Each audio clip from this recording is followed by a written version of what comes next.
Ang alak na ito ay mas mahal pa kaysa sa buong pagkatao mo, Flor. Kaya wag mong dungisan ng hangin sa loob ng mansyong ito ng iyong murang presensya. Ang mga salitang iyon ni Jabari ay tila mga punyal na bumaon sa gitna ng dibdib ni Flor. Mas mahapdi pa kaysa sa mga paltos sa kanyang daliri na nakuha niya sa 48 oras na walang tigil na paghahanda para sa gabing ito. Sa ilalim ng naglalakihang chandelier ng mansyong ilustre na ang liwanag ay tila nanunuya sa kanyang abang kalagayan, nakatayo si Flor habang unt-unting bumubuhos ang mapulang wine mula sa basong hawak ng kaniyang asawa. Ang malapot at malamig na likido ay gumapang mula sa kaniyang noo, dumaan sa kaniyang mga pilik mata at tuloy-tuloy na pumatak sa maputi at malinis na bestidang kaniyang pinag-ipunan ng ilang buwan. Ang bawat patak ay tila dumi na humahawa sa kaniyang dangal sa harap ng mga panauhing kabilang sa alta sosyedad ng Maynila. Isang malakas na tunog ng pagbagsak ng pilak na tray ang umaling-awngaw sa buong bulwagan nang mabitawan ni Flor ang kaniyang daladalang espesyal na bibingka. Ang pagkaing kaniyang niluto nang may pag-asa na sa wakas ay makukuha niya ang pagsang-ayon ng kaniyang biyenan. Sayang ang wine, Jabari darling. Mas mahal pa yan kaysa sa lahat ng gamit na dinala niya rito noong pinulot niyo siya sa kalsada. Ang malanding hagigik ni Selena ang bumasag sa panandaliang katahimikan. Nakasandal ang babae sa balikat ni Jabari, suot ang isang pulang gown na tila sumasalamin sa kulay ng alak na nagpaparumi ngayon kay Flor. Hindi gumalaw si Flor. Nanatili siyang nakatayo. Ang kaniyang mga kamay ay nanginginig sa kaniyang gilid. Ramdam ang bawat hapdi ng kaniyang mga pasong balat na nadikit sa mainit na pugon kanina. Inisip niya ang bawat oras na ginugol niya sa kusina, ang bawat sangkap na pinili niya ng maigi para lamang masiyahan ang kaniyang asawa at si Doña Esmeralda. Ngunit sa isang iglap, ang lahat ng kaniyang sakripisyo ay naging basura sa paanan ng mga taong itinuturing niyang pamilya. Tumingin siya kay Doña Esmeralda. Umaasa na kahit kaunting awa ay makikita niya sa mga mata ng matanda. Ngunit ang kaniyang biyenan ay dahan-dahang humigop ng tsaa. Malamig ang titig at tila walang nakitang mali sa ginawa ng kaniyang anak. Jabari is right, Flor. Ang amoy ng pawis mo mula sa kusina ay hindi nababagay sa pabango ng aking mga bisita. Umakyat ka na at huwag ka nang magpapakita hanggat hindi natatapos ang party.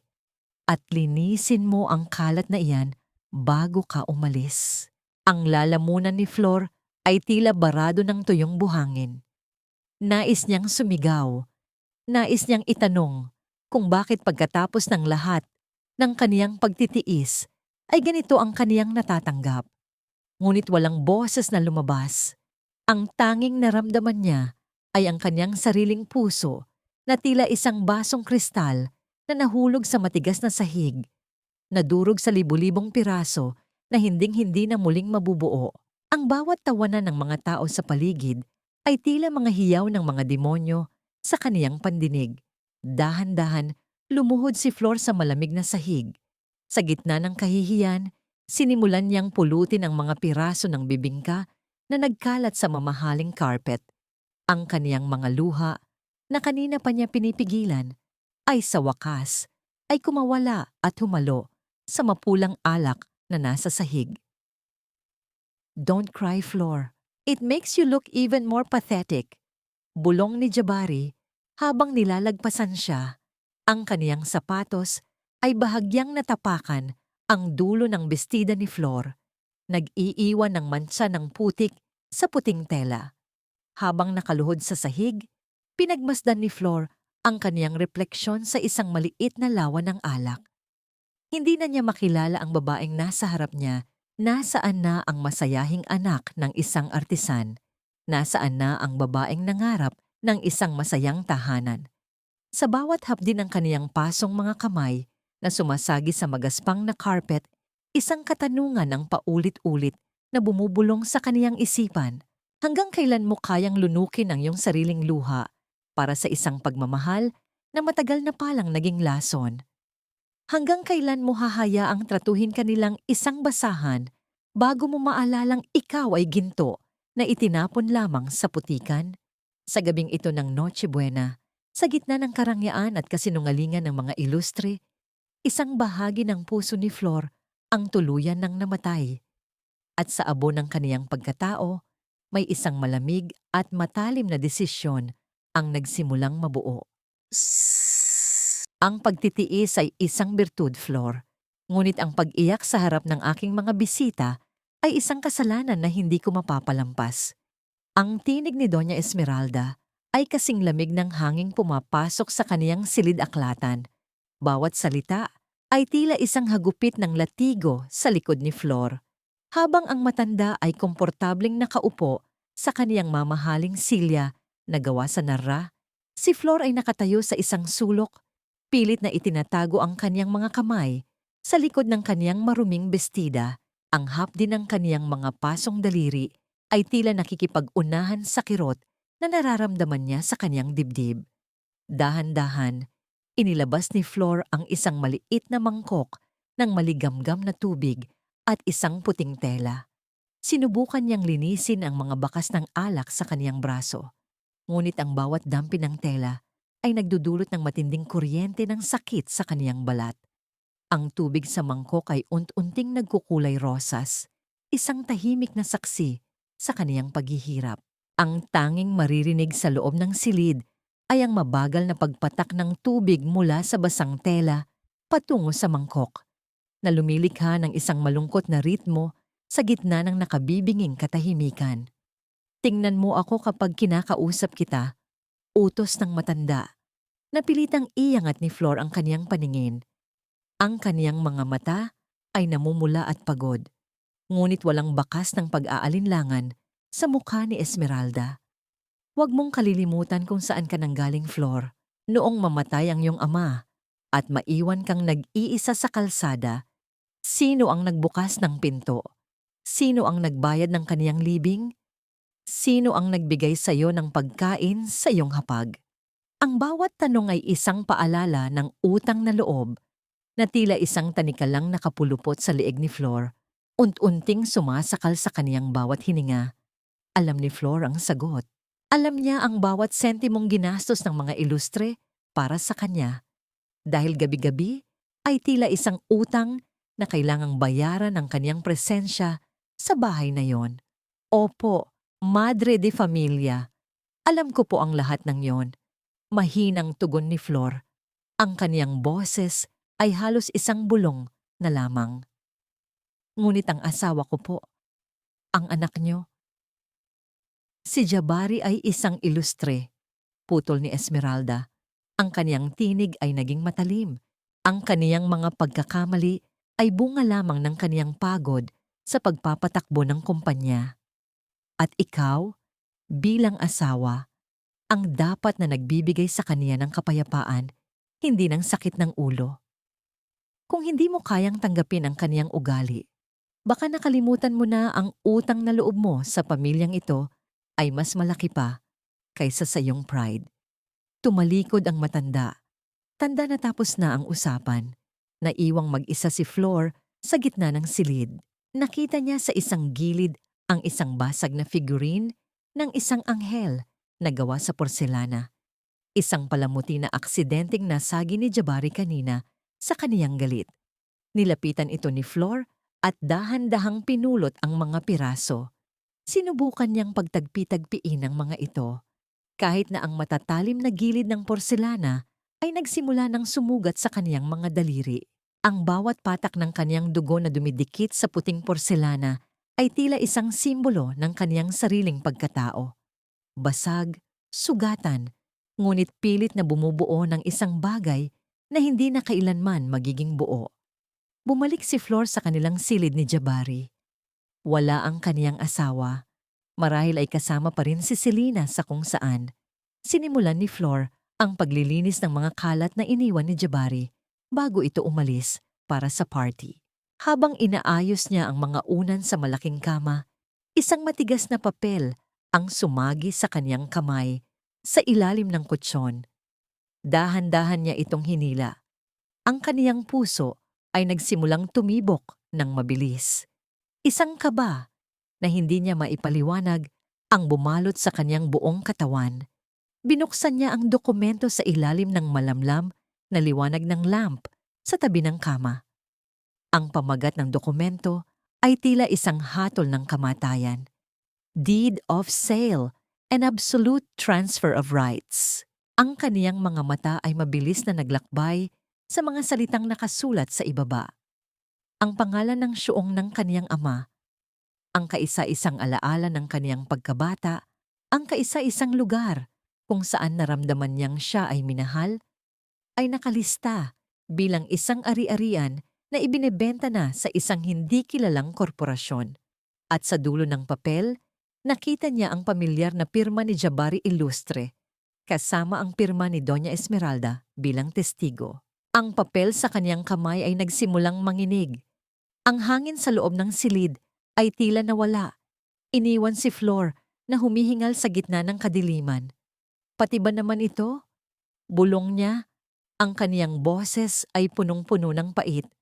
Pati ba naman ang huling hininga ng alaala ni tatay? Kukunin niyo rin sa akin.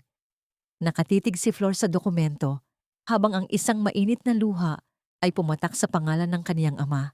Sa sandaling iyon, ang tanikala ng utang na loob na kaniyang pinakaingatan ay nagsimulang magkaroon ng lamat. Hanggang kailan mo kayang bayaran ang isang utang na ang kapalit ay ang iyong sariling kaluluwa? At ano ang iyong gagawin kapag nalaman mong ang mga taong sumagip sa iyo ang siya palang pumatay sa lahat ng iyong pinahahalagahan?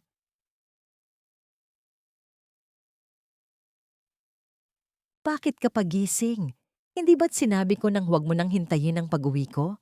Nakakasira ng mood ang makita ang mukha mong puno ng dusa.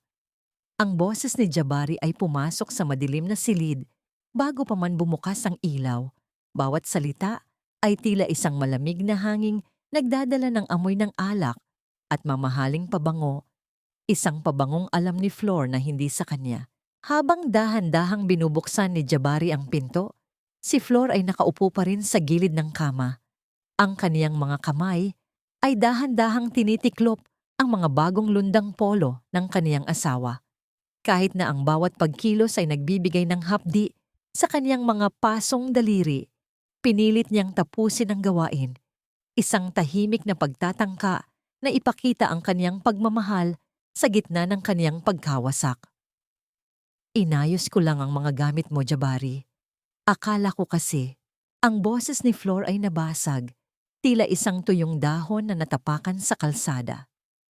Akala mo, wag ka nang mag-isip, Flor. Mas lalo ka lang nagmumulang tanga. Sagot ni Jabari habang padaskol na hinuhubad ang kaniyang coat at itinatapon ito sa sahig, direkta sa paanan ni Flor. At huwag na huwag mong pakikialaman ang mga dokumento sa ilalim ng kama o sa opisina ko. Maliwanag ba? Hindi sumagot si Flor. Pinulot niya ang coat mula sa sahig. Naramdaman ang bigat nito at kasabay nito ay ang bigat ng lihim na kaniyang nalaman kanina. Ang dokumento ng pagbebenta sa syuong ng kaniyang ama ay tila nagbabaga sa loob ng kaniyang isipan, ngunit pinili niyang manatiling tahimik. Alam niyang sa oras na magsalita siya, ang lahat ng kaniyang pinaghirapang itayo ay tuluyan ng guguho.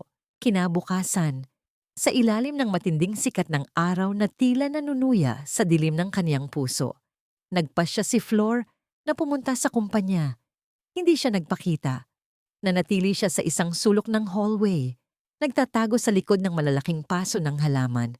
Pinagmamasdan ng pintuan ng opisina ni Jabari.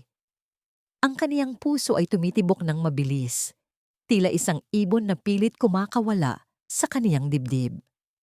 Narinig niya ang marahang pagbukas ng pinto at ang tunog ng masayang pag-uusap.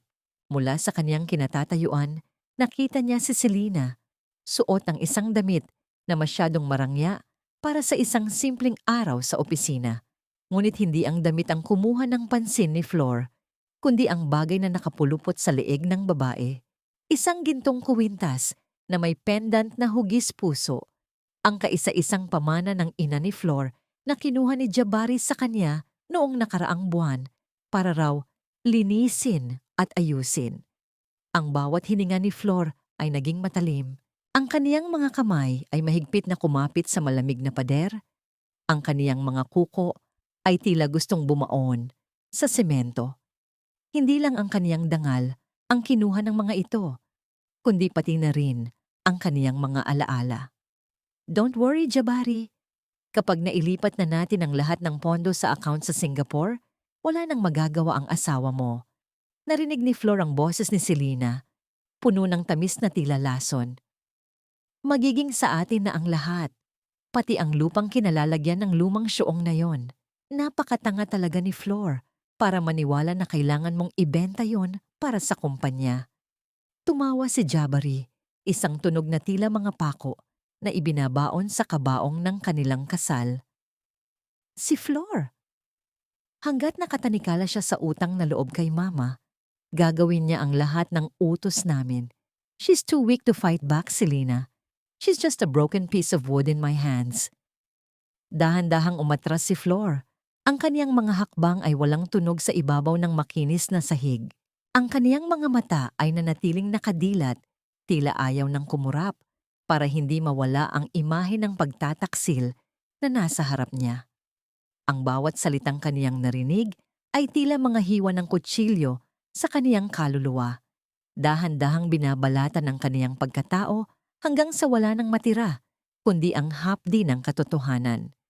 Pumasok siya sa elevator at pinindot ang button patungo sa parking lot. Habang bumababa ang elevator, naramdaman ni Flor ang unting paglamig ng kaniyang pakiramdam. Ang init ng kaniyang mga luha ay napalitan ng isang kakaibang katahimikan, isang katahimikang mas nakakatakot kaysa sa anumang sigaw. Hanggang kailan mo kayang maging isang broken piece of wood sa kamay ng mga taong ang tanging hangad ay sunugin ka? At ano ang gagawin mo kapag ang taong pinagkatiwalaan mo ng iyong buhay ay siya palang naghahanda ng iyong sariling libingan? Paglabas ni Flor sa gusali, ang kaniyang mga mata ay tumama sa isang pamilyar na bulto ng lalaki na nakatayo malapit sa kaniyang sasakyan. Isang lalaking may dalang mga dokumento. Ang kaniyang mukha ay puno ng seryosong pag-aalala. Si Mateo. Flor, bakit ka narito? Tanong ni Mateo. Ang kaniyang tinig ay may halong gulat. Kailangan nating mag-usap. May nalaman ako tungkol sa kumpanya at tungkol sa iyong ama. Ang katotohanan ay parang isang sugat na matagal nang nagnanaknak sa ilalim ng iyong balat, Flor. Masakit itong buksan, ngunit ito lamang ang tanging paraan para ikaw ay tuluyang gumaling. Ang tinig ni Mateo ay kalmado, ngunit may kasamang bigat na tila isang babala. Nakaupo sila sa loob ng kaniyang sasakyan, malayo sa mapanuring mga mata ng mga gwardiya sa gusali ng mga ilustre.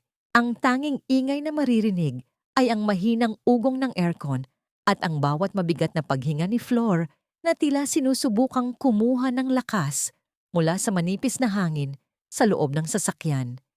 Inabot ni Mateo ang isang luma at kupas na retrato. Dito, makikita ang ama ni Flor na masayang nakatayo sa harap ng kaniyang syuong kasama ang isang lalaking pamilyar ang mukha, ang yumaong asawa ni Doña Esmeralda. Hindi kanila kinupkop dahil sa awa, Flor. Kinupkop kanila dahil ang bawat sentimong ginamit nila para itayo ang imperyong ito ay galing sa pawis at talino ng iyong ama na kanilang ninakaw. Ang bawat salita ni Mateo ay tila isang malakas na sampal na nagpagising sa natutulog na diwa ni Flor. Ang kaniyang mga kamay, na hanggang ngayon ay may mga bakas pa ng paso, ay mahigpit na humawak sa retrato. Ang pait ng katotohanan ay nagsimulang dumaloy sa kaniyang mga ugat, mas matindi pa kaysa sa anumang alak na ibinuhos sa kaniyang ulo. Nang makauwi si Flor sa mansyon, ang bawat sulok ng marangyang bahay ay tila bumubulong ng mga kasinungalingan. Ang mga gintong frame ng mga painting, ang malalambot na carpet, at ang mga nagniningning na chandelier. Lahat ng ito ay tila mga nakaw na kayamanan sa kaniyang paningin. Nagtungo siya sa kusina para kumuha ng tubig, ngunit ang kaniyang mga binti ay tila nanghihina. Bawat hakbang ay tila paglalakad sa ibabaw ng mga basag na kristal. Flor, anak, kailangan mong uminom nito para kumalma ang iyong loob. Ang malambot na tinig ni Yaya Luming ang bumasag sa kaniyang pag-iisa. Ang matandang katulong na halos 3 dekada na sa pagsisilbi sa mga ilustre ay dahan-dahang lumapit sa kanya. Ang kaniyang mga kamay na kulubot ay humawak sa malamig na kamay ni Flor, isang haplos na puno ng malasakit na matagal nang hindi nararanasan ng babae sa loob ng bahay na yon. Yaya, totoo ba? Tanong ni Flor. Ang kaniyang boses ay nanginginig. Totoo bang ang lahat ng ito ay galing sa pamilya ko? Lumingon si Yaya Luming sa paligid, sinisiguradong walang nakikinig, bago dahan-dahang hinila si Flor patungo sa kaniyang maliit na silid sa likod ng mansyon. Mula sa ilalim ng kaniyang lumang higaan, inilabas ng matanda ang isang maliit na kahon na gawa sa nara. May mga ukit ng mga bulaklak na tila gawa ng isang dalubhasang artisan. Ito ang iniwan ng tatay mo bago siya mawala, Flor. Ipinagkatiwala niya ito sa akin dahil alam niyang darating ang araw na gagawin kanilang busabos. Bulong ni Yaya Luming. Ang kaniyang mga mata ay basa ng luha. Binayaran nila ang kaniyang katahimikan, ngunit ang kaniyang konsensya ay hindi nila kailanman nabili. Dahan-dahang binuksan ni Flor ang kahon. Ang bawat lamat sa kahoy ay tila isang guhit ng kasaysayan na pilit itinago. Sa loob nito ay mga sulat na may pirma ng yumaong Don Ilustre, mga kasunduan sa pautang na ang kaniyang ama pala ang nagbigay sa mga ito noong nagsisimula pa lamang ang pamilya sa negosyo. At ang pinakamasakit sa lahat, isang liham mula sa kaniyang ama na nagmamakaawa kay Esmeralda na huwag kunin ang syuong para sa pambayad sa isang utang na kailanman ay hindi naman umiral. Ang bawat patak ng luha ni Flor ay bumagsak sa mga lumang papel. Dahan-dahang binubura ang tinta ng nakaraan. Ang hapdi sa kaniyang puso ay napalitan ng isang nagbabagang galit. Isang galit na hindi sumisigaw, kundi isang galit na nanunumpa. Hindi kanila kinupkop dahil sa awa, Flor. Ulit ni Yaya Luming habang hinahaplos ang buhok ng babae. Kinupkop kanila para maging isang buhay na trobeo ng kanilang tagumpay sa panluloko. Para sa bawat oras na pagsisilbi mo, nararamdaman nilang mas makapangyarihan sila sa taong ninakawan nila. Tumingin si Flor sa bintana, kung saan ang dilim ng gabi ay unting lumalamon sa hardin ng mga ilustre. Ang babaeng pumasok sa silid na yon na puno ng dusa ay hindi na ang babaeng lalabas. Ang bawat salita ni Yaya Luming ay tila isang susi na nagbukas sa rehas ng kaniyang kulungan. Paano mo haharapin ang mga taong tinawag mong pamilya kung ang bawat ngiti nila ay tila isang patalim na nakabaon sa likod ng iyong yumaong ama? At hanggang kailan mo kayang magbulag-bulagan sa harap ng katotohanang ang bawat pagkaing isinusubo mo ay mula sa ninakaw na dangal ng iyong sariling dugo? Sa gitna ng katahimikan, narinig ni Flor ang tunog ng sasakyan ni Jabari na dumarating. Ang kaniyang mga mata ay naging matalas at malamig. Flor, ano na naman yang mukhang yan? Para kang katulong na namatayan ng pusa. Mas lalo kang pumapangit kapag ganiyan ang hitsura mo. Ang boses ni Jabari ay tila isang matalim na kuko na kumakamot sa makinis na ibabaw ng hapagkainan. Kakarating lang niya. Ang kaniyang kurbata ay maluwag na nakasabit sa kaniyang leeg. At ang kaniyang mga mata ay mapupula mula sa magdamag na pakikipag-inuman. Hindi siya tumitingin kay Flor. Sa halip, ang kaniyang atensyon ay nasa screen ng kaniyang cellphone kung saan isang mensahe mula kay Selena ang nagpapangiti sa kanya ng palihim. Dahan-dahan, inilapag ni Flor ang isang tasa ng mainit na tsaa sa harap ng kaniyang asawa. Ang kaniyang mga kamay ay nanatiling matatag kahit na ang bawat himaymay ng kaniyang puso ay sumisigaw ng pagkamuhi. Ipinagtimpla kita ng tsaa, Jabari, para mahimasmasan ka sa iyong pagod, mahinang tugon ni Flor. Ang kaniyang tinig ay sadyang ginawa niyang malambot at tila walang malay. Ang perpektong maskara ng isang asawang sunod-sunuran. Mabuti naman at alam mo ang iyong lugar. Singhal ni Jabari bago humigop ng tsaa, hindi man lang napapansin ang bawat hapdi ng mga pasong daliri ni Flor na dumanas ng hirap para lamang sa kaniyang kaginhawaan.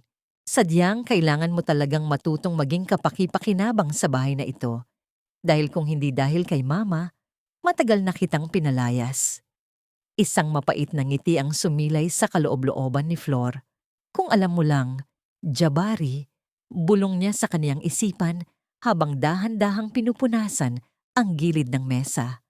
Ang bawat pangungutya ni Jabari ay tila mga panggatong sa isang apoy na tahimik na naglalayab sa kaniyang kaluluwa.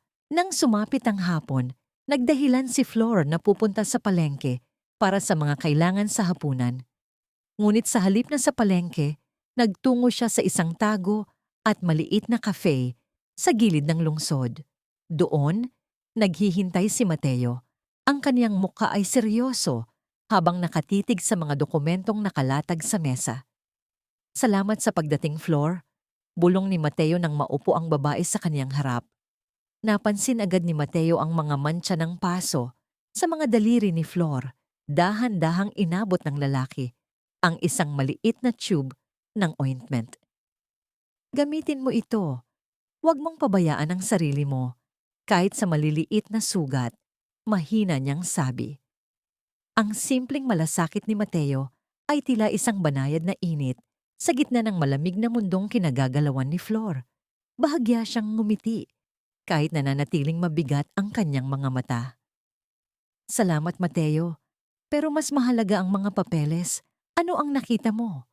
Huminga ng malalim si Mateo bago itinuro ang isang bahagi ng dokumento ng pagbebenta.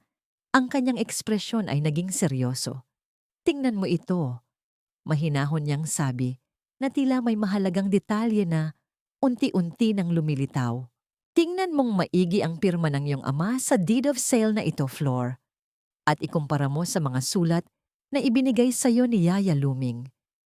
Ginamit ni Flor ang kanyang nanginginig na daliri para sundan ang bawat kurba ng tinta. Ang kaniyang mga mata ay nanlaki. Ang pirma sa dokumento ay tila perpekto, ngunit may isang maliit na detalye. Isang tuldok sa dulo ng pangalan na hindi kailanman ginagawa ng kaniyang ama. Peke ito, bulong ni Flor. Ang kaniyang boses ay tila isang maugong na hangin sa loob ng kafe. Pineke nila ang pirma ni tatay para makuha ang syuong. Hindi lang yan, Flor. Dagdag ni Mateo, ang kaniyang tinig ay puno ng bigat. Ang petsa ng pirma ay noong nasa ospital na ang iyong ama at hindi na kayang humawak ng panulat. Ginamit nila ang kaniyang kahinaan para nakawan siya. At pagkatapos ay ikaw naman ang kinuha nila para magmukha silang mga tagapagligtas. Ang katahimikan sa loob ng cafe ay tila naging isang mabigat na kumot na bumalot kay Flor. Ang bawat hininga niya ay tila may kasamang bubog na sumusugat sa kaniyang baga. Ang pait ng katotohanan ay mas matindi pa kaysa sa anumang sipa o sampal. Ang kaniyang buong buhay sa loob ng mansyong ilustre ay isang malaking dula. Isang teatro ng kasinungalingan kung saan siya ang biktima at sila ang mga direktor. Kailangan nating mag-ingat, Flor, babala ni Mateo. Si Jabari ay nagsisimula nang magtanong tungkol sa mga nawawalang pondo. Kapag nalaman niyang nakikipagkita ka sa akin, baka lalo nilang bantayan ang bawat galaw mo. Maingat na sabi ni Mateo, halatang nag-aalala. Hindi pa nakakasagot si Flor nang biglang tumunog ang kanyang cellphone. Napatingin siya sa screen. Si Jabari ang tumatawag. Bahagyang nanlamig ang kanyang mga daliri habang sinasagot ang tawag. Hello, Jabari? Nasaan ka na? Bakit wala ka pa sa bahay? May mga bisita si Mama at kailangan ka namin dito. Madiing sabi ni Jabari. Hindi man siya sumisigaw. Sapat na ang tigas ng kanyang tono upang maramdaman ni Flor ang bigat ng sitwasyon. Napayuko si Flor. Pilit kinakalma ang sarili. Pauwi na ako. May inasikaso lang sandali. Maingat niyang tugon habang lihim na nakatingin kay Mateo. Alam niyang sa bawat minuto, lalong nagiging masalimuot ang sitwasyong kanilang kinakaharap. Umuwi ka na ngayon din. Kung ayaw mong kalad ka rin kita pabalik dito. Dahan-dahang ibinaba ni Flor ang telepono. Tumingin siya kay Mateo. Ang kaniyang mga mata ay hindi na puno ng luha, kundi ng isang malamig at matalim na liwanag. Kailangan ko nang bumalik, Mateo. Pero sa pagkakataong ito, hindi na ako ang Flor na kilala nila. Magiging anino ako sa loob ng kanilang bahay hanggang sa magdilim ang kanilang mundo. Habang naglalakad si Flor pabalik sa sasakyan, ang kaniyang isipan ay tila isang chessboard kung saan bawat hakbang ay pinag-iisipang mabuti. Ang bawat pang-aalipusta ni Jabari, ang bawat manipulasyon ni Esmeralda, at ang bawat nakaw na sandali ni na Jabari at Selena, lahat ng ito ay itatala niya sa kaniyang puso. Hanggang kailan mo kayang magpanggap na ikaw ay isang sunod-sunurang asawa habang ang iyong mga kamay ay dahan-dahang humahabi ng isang bitag para sa iyong mga kaaway? At ano ang iyong gagawin kapag ang pintuan ng mansyon ay bumukas at ang iyong asawa ay may kasamang isang sorpresang mas masakit pa kaysa sa anumang katotohanang nalaman mo? Pagpasok ni Flor sa gate ng mansyon, nakita niya ang isang pamilyar na pulang sasakyan na nakaparada sa tapat ng pinto. Ang sasakyan ni Selena. Di Nundo, huwag kang tumingin ng ganyan, Flor. Si Selena ay narito para tulungan ako sa mga papeles sa opisina, hindi para husgahan mo sa iyong mapanuring mga mata. Ang boses ni Jabari ay tila isang malamig na hampas ng hangin na sumalubong kay Flor. Pagkabukas pa lamang niya ng pinto ng mansyon. Sa gitna ng malawak na sala, nakaupo si Selena sa paboritong sofa ni Flor. Ang tanging lugar sa bahay na yon kung saan minsan ay nakakahanap siya ng kapayapaan. Ang pulang bestida ni Selena ay tila isang mantsa ng dugo sa gitna ng kulay krema at gintong disenyo ng silid. Sa kaniyang bulsa, mahigpit na hawak ni Flor ang maliit na ointment na ibinigay ni Mateo. Ang kaniyang mga pasong daliri ay tila kumikirot sa bawat tibok ng kaniyang puso. Ngunit pinilit niyang manatiling kalmado. Inasahan na niya ito, ngunit ang makita ang babaeng kumuha ng kaniyang asawa at ng kaniyang kuwintas sa loob mismo ng kaniyang tahanan ay isang lason na mahirap lunukin. Ipinagtimpla kita ng kape, Jabari. Akala ko kasi ay pagod ka mula sa trabaho. Mahinang boses ni Flor, ang kaniyang paningin ay nakatitig sa sahig. Umiiwas na makita ang mapang-uyam na ngiti ni Selena. Coffee. How thoughtful, Flor. Pero mas gusto ko ang tsaa, yung hinaluan ng kaunting honey. Singit ni Selena. Ang kaniyang tinig ay puno ng tamis na tila isang patibong. Jabari, honey, hindi ba't sabi mo ay kailangan nating tapusin ang budget proposal para sa susunod na buwan? Baka pwedeng si Flor na ang mag-asikaso ng merienda natin habang nagtatrabaho tayo. Tumingin si Jabari kay Flor. Walang bakas ng pagmamahal o kahit kaunting respeto. Narinig mo si Selena, Flor. Maghanda ka ng tsaa at ilang merienda at huwag kang mag-iingay dahil seryoso ang pinag-uusapan namin. Dahan-dahang tumalikod si Flor patungo sa kusina. Ang bawat hakbang niya ay tila paglalakad sa ibabaw ng nagbabagang uling.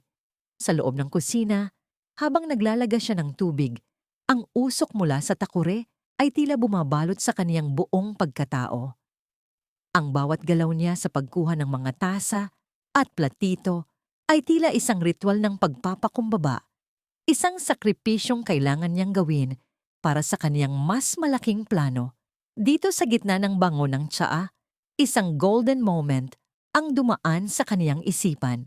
Pinagmasdan niya ang kaniyang refleksyon sa makintab na ibabaw ng kutsara. Nakita niya ang isang babaeng tila anino na lamang sa sariling pamamahay. Isang babaeng ang tanging halaga ay ang kaniyang pagsisilbi. Ngunit sa likod ng mga matang yon, may isang bagong liwanag na nagsisimulang sumiklab. Ang bawat pagtitiis niya sa gabing ito ay isang pako na ibinabaon niya sa kabaong ng kaniyang dating kahinaan. Pagbalik niya sa sala, dala ang tray ng tsaa, narinig niya ang mahinang bulungan ng dalawa. Don't worry, Jabari. Once the transfer is complete, we won't need to play this game anymore. Ani Selena, habang hinahaplos ang braso ng lalaki.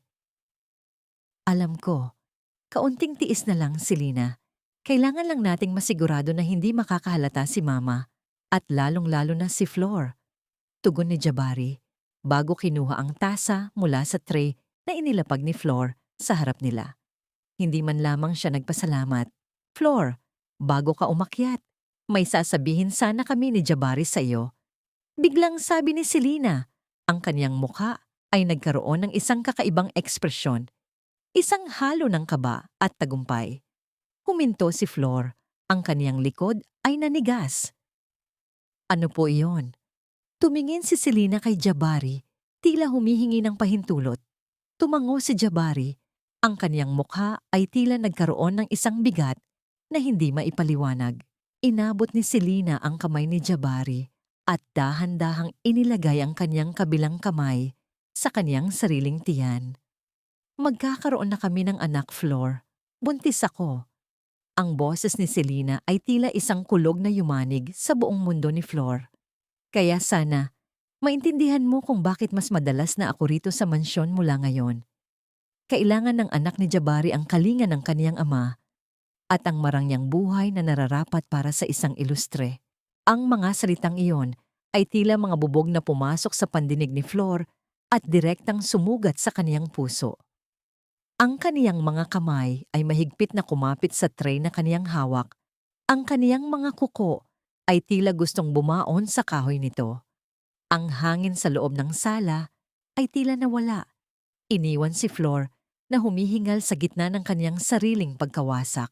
Hanggang kailan mo kayang manatiling nakatayo kapag ang taong nangakong magiging katuwang mo ay mayroon na palang binubuong bagong buhay sa piling ng iba? At paano mo mapapanatili ang iyong maskara ng pagpapakumbaba kapag ang huling bakod ng iyong dignidad ay tuluyan ng gumuho sa harap ng isang katotohanang mas mapait pa kaysa sa kamatayan? Tumingin si Flor kay Jabari, umaasa na makakita ng kahit kaunting bakas ng pagsisisi, ngunit ang nakita niya ay isang lalaking puno ng pagmamalaki sa kaniyang sariling pagtataksil. Ang mga alaala ay hindi nakakabusog, Flor. Panahon na para bitawan ang mga bagay na wala ng silbi sa kasalukuyan. Ang boses ni Doña Esmeralda ay tila isang malamig na hatol na umalingaw-ngaw sa hapagkainan kinabukasan. Habang dahan-dahang hinihiwa ng matanda ang kaniyang pagkain, si Flor ay nakatayo sa gilid. Ang kaniyang mga kamay ay mahigpit na nakahawak sa isang puting tela. Ang bawat salita ng kaniyang biyenan ay tila isang martilyo na tumatama sa kaniyang ulo. Dinudurog ang huling pag-asa na kaniyang pinanghahawakan. Sa harap niya, nakaupo sina Jabari at Selena. Ang dalawa ay tila nasa sariling mundo, nagpapalitan ng mga ngiti at mahihinang tawa habang pinag-uusapan ng kinabukasan ng kanilang magiging anak. Ang bawat subo ng pagkain ni Jabari ay tila isang paglapastangan sa bawat patak ng pawis na ibinuhos ni Flor para lamang mapanatili ang kaayusan ng bahay na yon. Napagpasyahan na namin, Flor. Pagpapatuloy ni Esmeralda, hindi man lang tinitingnan ng kanyang menamura na dila. Ang lumang syuong ng iyong ama ay formal nang ibebenta sa susunod na linggo. Ang kumpanya ay nangangailangan ng karagdagang puhunan para sa bagong proyektong pangangasiwaan ni Selena. At dahil ikaw naman ay bahagi na ng pamilyang ito, asahan naming ibibigay mo ang iyong buong suporta.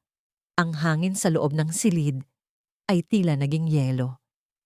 Naramdaman ni Flor ang unti-unting panlalamig ng kaniyang mga daliri.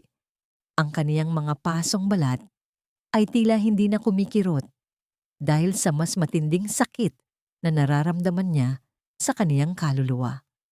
Ang syuong, ang kaisa-isang lugar kung saan nararamdaman niya ang yakap ng kaniyang yumaong ama, ang kaisa-isang piraso ng kaniyang pagkatao na hindi pa nila nakukuha, ay dahan-dahan na nilang kinukuha sa kanya. Pero Madre de Familia, iyon na lang po ang natitira sa akin. Ang boses ni Flor ay tila isang marupok na sinulid na malapit ng maputol. Iyon po ang buhay ni tatay. Ang buhay ng iyong ama ay tapos na, Flor. Singhal ni Jabari. Ang kaniyang mga mata ay puno ng inis. Huwag kang maging makasarili. Ang perang makukuha rito ay para sa kinabukasan ng pamilya ilustre, para sa magiging anak namin ni Selena. Mas mahalaga ba ang isang lumang gusali kaysa sa dugo ng iyong asawa? Tumingin si Flor kay Selena, na ngayon ay dahan-dahang humihimas sa kaniyang tiyan. Isang mapang-uyam na ngiti ang nakapaskil sa kaniyang mga labi. Sa sandaling iyon, ang huling bakod ng kaniyang pagtitiis ay tuluyan ng gumuho. Ang bawat luha na kaniyang ibinuhos sa nakalipas na mga taon ay tila naging mga kristal ng yelo na bumabalot sa kaniyang puso. Dahan-dahan, ibinaba ni Flor ang tela sa kaniyang kamay. Ang kaniyang nanginginig na balikat ay naging matatag. Ang kaniyang mga mata, na dati ay puno ng pagsusumamo, ay biglang naging malamig at walang emosyon.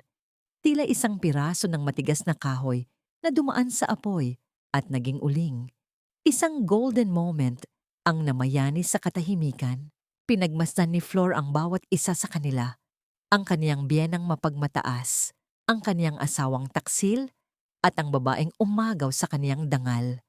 Nakita niya sila hindi na bilang mga taong dapat niyang paglingkuran, kundi bilang mga estrangherong kailangan niyang pagbayarin. Gawin niyo ang gusto niyo, Madre de Familia. Ang boses ni Flor ay tila isang bulong mula sa isang malalim na balon.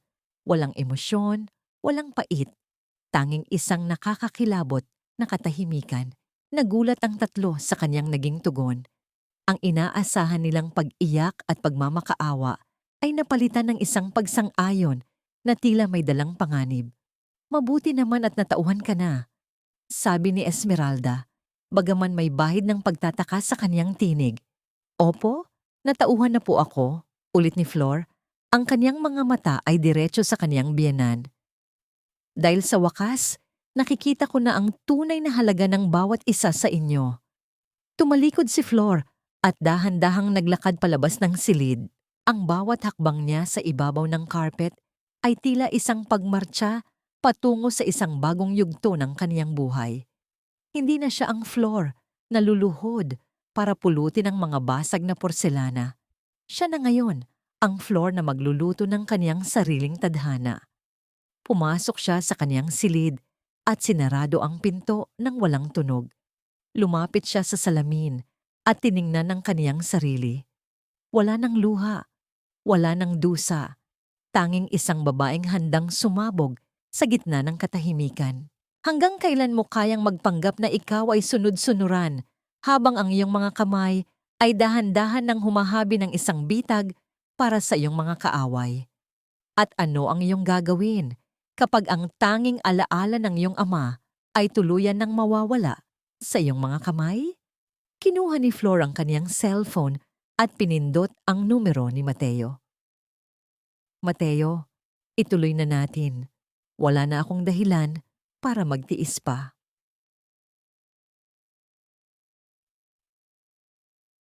Ang ulan ay tila mga luhang nagmumula sa langit, pilit na hinuhugasan ng dumi ng nakaraan, ngunit hindi nito kayang pawiin ang hapdi ng isang pusong sugatan. Sa harap ng lumang syuong ng kaniyang ama, nakatayo si Flor habang ang malalakas na patak ng ulan ay walang awang humahampas sa kaniyang manipis na katawan. Ang bawat patak ay tila mga karayom na tumutusok sa kaniyang balat, humahalo sa kaniyang mga luha na kanina pa dumadaloy ng walang hinto. Ang amoy ng basang kahoy at alikabok ay tila isang yakap mula sa kaniyang yumaong ama, isang yakap na huli na niyang mararamdaman bago tuluyang mawala ang lugar na ito sa kaniyang mga kamay. Dahan-dahang hinawakan ni Flor ang kinakalawang na trangka ng pinto. Ang kaniyang mga kamay, na may mga bakas pa rin ng paso, ay nanginginig sa ginaw at sa bigat ng kaniyang nararamdaman. Gusto niyang sumigaw, gusto niyang itanong sa langit kung bakit kailangang maging ganito kalupit ang tadhana. Sa loob ng syuong, ang mga lumang kagamitan ay tila mga piping saksi sa kaniyang pagkabata. Ang mga tawa nila ni tatay, ang bango ng barnis, at ang pangarap na maging isang dalubhasang artisan. Lahat ng iyon ay malapit ng mabura ng kasakiman ng mga ilustre. Flor, Bakit ka narito sa gitna ng bagyo? Ang boses ni Mateo ay pumasok sa kaniyang pandinig, banayad at puno ng pag-aalala. Lumingon si Flor at nakita ang lalaki na mabilis na lumalapit. Dala ang isang malaking itim na payong. Sa isang iglap, ang malamig na hampas ng ulan ay napalitan ng init ng presensya ni Mateo. Inilagay ng lalaki ang kaniyang kamay sa balikat ni Flor, isang hawak na puno ng respeto at proteksyon. Bagay na kailanman ay hindi ibinigay ni Habari sa kanya. Mateo, kukunin na nila ito. Bulong ni Flor. Ang kaniyang boses ay halos malunod sa ingay ng ulan. Ang huling piraso ng buhay ni tatay, ibebenta na nila para sa anak ni Jabari at Selena. Huminga ng malalim si Mateo, ang kaniyang mga mata ay nanatiling nakatitig sa mukha ni Flor. Dahan-dahan, inabot niya ang kaniyang panyo at pinunasan ng mga basang pisngi ng babae. Hindi nila makukuha ang iyong mga alaala, Flor, at hindi ko hahayaang makuha nila ang iyong kinabukasan. Ang bawat patak ng ulan na ito ay magiging saksi sa iyong pagbangon. Isang golden moment ang namayani sa pagitan nila. Pinagmasdan ni Flor ang kaniyang sariling mga kamay. Ang mga kamay na sanay sa hirap. Ang mga kamay na sanay magsilbi. Sa ilalim ng payong ni Mateo, naramdaman niya ang isang kakaibang lakas. Hindi na siya ang basag na porselana. Siya ay tulad ng matigas na kahoy na nara sa loob ng syuong na ito. Habang tumatanda at nasusugatan, lalong nagiging matatag at mahalaga. Salamat, Mateo. Salamat sa hindi pag-iwan sa akin. Mahinang sabi ni Flor. Ang kaniyang paningin ay tumama sa mga mata ni Mateo at sa unang pagkakataon sa loob ng mahabang panahon, nakaramdam siya ng tunay na kapayapaan. Ang init ng pagkakaibigan at pag-unawa ay tila isang gamot sa kaniyang naglalagablab na puso. Ngunit ang katahimikang yon ay tila isang babala mula sa di kalayuan, sa loob ng isang itim na sasakyang nakaparada sa gilid ng kalsada, may isang pares ng mga mata, ang matamang nagmamasid sa kanila. Ang driver ni Doña Esmeralda, si Mang Carding, ay dahan-dahang ibinaba ang kaniyang bintana at kinuha ang kaniyang cellphone. Ang bawat pagkilos ni na Flor at Mateo ay tila isang ebidensya na kaniyang itinatala para sa kaniyang amo. Opo, Doña Esmeralda. Magkasama sila sa tapat ng lumang gusali. Bulong ni Mang Carding sa telepono. Ang kaniyang boses ay puno ng malisya. Mukhang may malalim silang pinag-uusapan at masyadong malapit ang lalaki sa kanya. Habang patuloy ang pagbuhos ng ulan, ang bitag na inihanda ni Flor ay tila nagkaroon ng sariling banta. Ang bawat hakbang niya patungo sa kalayaan ay tila may katumbas na panibagong panganib. Hanggang kailan mo kayang itago ang iyong mga lihim na kakampi bago ito gamitin laban sa iyong dangal? At ano ang gagawin ni Doña Esmeralda kapag nalaman niyang ang kaniyang sunod-sunurang menamura ay may kasamang ibang lalaki sa gitna ng dilim at ulan? Tumingin si Mateo sa paligid, tila nakaramdam ng panganib, ngunit huli na. Ang sasakyan ni Mang Carding ay dahan-dahan nang umalis, dala ang balitang magpapalagablab sa galit ng mga ilustre. Ang tiwala ay parang isang marupok na sinulid, Flor. Kapag ito ay naputol, kahit anong pagtatali ang gawin mo, mananatili ang buhol na magpapaalala sa iyong pagkakamali. Ang tinig ni Doña Esmeralda ay tila isang malamig na hampas ng hangin na sumalubong kay Flor sa bukana pa lamang ng mansyon. Basang-basa pa ang laylayan ng kaniyang damit mula sa ulan, at ang bawat hakbang niya sa makinis na sahig ay nagiiwan ng bakas ng tubig. Isang dumi sa paningin ng kaniyang biyenan. Nakaupo ang matanda sa kaniyang trono sa sala. Hawak ang isang dekalidad na porselanang tasa, ngunit ang kaniyang mga mata ay hindi nakatuon sa iniinom, kundi sa bawat galaw ni Flor. Sa isang iglap, naramdaman ni Flor ang bigat ng panganib. Alam niyang may mali. Ang bawat tibok ng kaniyang puso ay tila isang babala na kailangan niyang mag-ingat. Pasensya na po, Madre de Familia. Inayos ko lang po ang ilang gamit sa lumang syuong bago ito tuluyang ibenta. Mahinang tugon ni Flor. Ang kanyang boses ay tila isang marupok na depensa laban sa matatalim na titig ng matanda. Sa syuong. O baka naman may iba kang inaayos doon kasama ang lalaking iyon? Ang tanong ni Esmeralda ay tila isang kidlat na gumuhit sa katahimikan ng mansyon. Hindi natinag si Flor. Sa halip na matakot, dahan-dahan niyang inilabas mula sa kaniyang bag ang isang makapal na folder. Ang bitag na kaniyang inihanda kasama si Mateo. Ang lalaking yun po ay isang kinatawan mula sa isang investment firm, Madre de Familia. Nalaman ko po na may mga nakatagong asset si tatay sa ilalim ng pangalan ng syuong na hindi niyo pa alam. Narito po ang mga dokumento. Eksaktong bumukas ang pinto at pumasok si Jabari. Mukhang pagod at iritado mula sa kumpanya. Ngunit nang marinig niya ang salitang assets at pera, tila biglang nabuhayan ang kanyang mga mata. Lumapit siya at marahas na kinuha ang folder mula sa kamay ni Flor. Ang bawat pahina na kaniyang binubuklat ay tila isang pangako ng kayamanang matagal na niyang hinahangad para mabayaran ang kaniyang mga utang sa sugal at ang mga luho ni Selena. Ano ito, Flor? Isang bagong proyektong pang-internasyonal sa ilalim ng pangalan ng tatay mo? Tanong ni Jabari. Ang kaniyang boses ay puno ng kasakiman. Opo, Jabari. Nakita ko yan sa mga lumang records ni tatay.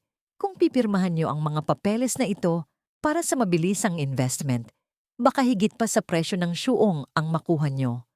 Paliwanag ni Flor, ang kaniyang tinig ay sadyang ginawa niyang puno ng pagmamalasakit para sa kaniyang asawa.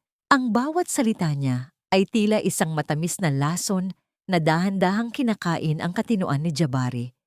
Isang golden moment ang dumaan sa gitna ng kanilang usapan.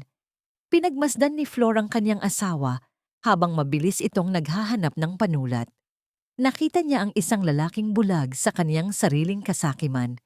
Isang lalaking handang itapon ang kaniyang asawa, ngunit handang yakapin ang anumang bagay na may amoy ng pera. Ang bawat kurba ng ngiti ni Jabari habang binabasa ang mga pekeng dokumento ay tila isang kumpirmasyon kay Flor. Ang kaniyang bitag ay epektibo. Ito na ang pagkakataon natin, Mama. Sa proyektong ito, hindi na natin kailangan ng tulong ng ibang investors. Masayang sabi ni Jabari kay Esmeralda. Ngunit ang matanda ay nanatiling mapanuri. Ang kaniyang mga mata ay pabalik-balik kay Flor at sa mga dokumento. Siguraduhin mong totoo ito, Flor. Babala ni Esmeralda. Dahil kapag nalaman kong niloloko mo kami, hindi lang ang syuong ang mawawala sa'yo. Sisiguraduhin kong sa kalsada ka muling pupulutin, gaya ng ginawa namin noon. Tumango si Flor. Ang kaniyang mukha ay nanatiling walang emosyon. Gusto ko lang pong makatulong sa pamilya, Madre de Familia.